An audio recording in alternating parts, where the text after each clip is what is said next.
ओम शांति। मुरली है 12-3-19। बाबा ने इस मुरली में बहुत सुंदर पॉइंट्स दिए हैं जो आप लोग पढ़े होंगे। लिखा है, ऐसे नहीं, इस समय हमसे कोई विकर्म नहीं होता। विकर्माजीत तो अंत में बनेंगे। अब इस पॉइंट्स में चिंतन करने की बातें हैं कि बाबा को ऐसा क्यों बोलना पड़ा कि विकर्माजीत तो अंत में बनेंगे। अभी क्यों नहीं, अंत में ही क्यों?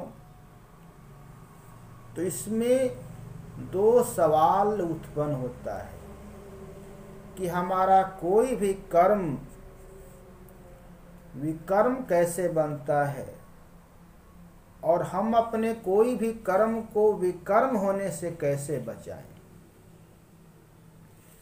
तो आपने बाबा के मुरली में हमेशा पढ़ा होगा कि हमारा कोई भी कर्म अगर देह भान में अगर किया जाए तो उस कर्म का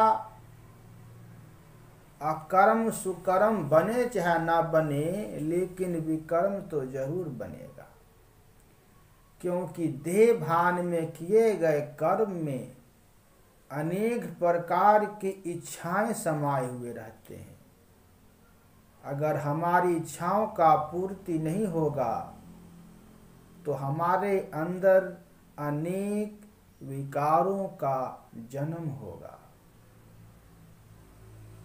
अगर हम कोई भी कर्म करें आत्म अभिमानी स्थिति में स्थित होकर कर्म करें तो वो कर्म आत्मा निमित्त समझकर करती है और उस कर्म में किसी भी प्रकार का इच्छा नहीं समाया हुआ होता। इसलिए बाबा ने बोला, इच्छा मात्रम अविद्या। इच्छा किसी को अच्छा बनने नहीं देता। तो हम अगर कोई भी कर्म करें तो आत्म अभिमानी स्थिति में स्थित होकर कर्म करें तो निश्चित आप मान लें कि आपका कर्म कभी भी विकर्म नहीं बनेगा। हमेशा अकर्म ही बनेगा, सुकर्म ही बनेगा, विकर्म नहीं बनेगा। क्योंकि इच्छा से परे होकर किए गए कर्म में किसी भी प्रकार का हानि, लाभ, ईर्ष्या, द्वेष, नफरत नहीं होता है। वो आत्मा वो अपने कर्म को निमित्त समझकर करती है और करके भूल जाती है। तो हमें विकर्म होने से अपने आत्मा को, अपने कर्म को बचाना है।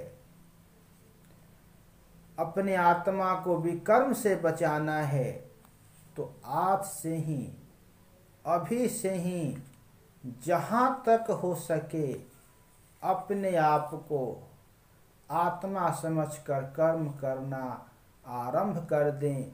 आपका हर कर्म अकर्म बनेगा, सुकर्म बनेगा, विकर्म नहीं बनेगा। इसके अलावा और कोई रास्ता नहीं। अच्छा, ओम शांति।